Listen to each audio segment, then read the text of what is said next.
أستاذ عندي واحد السؤال بالنسبة للكتاكيت. الفترة يعني ديال التلقيحات منين كيبدا؟ واش كيبدا من 7 أيام ولا من 5 أيام؟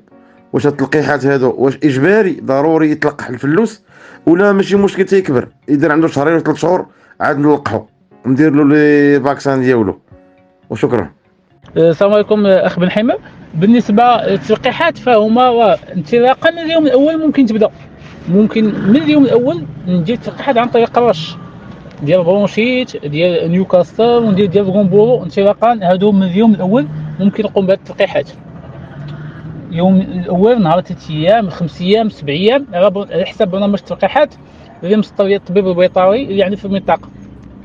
دونك انطلاقا من اليوم الاول، لان في الاول تكون المناعه ديالو ضعيفه، ضروري ما خاصو ياخذ التلقيحات ديالو، ما خاصنيش نصبر نخليه تيوصل 15 يوم ولا شهر. انطلاقا من اليوم الاول.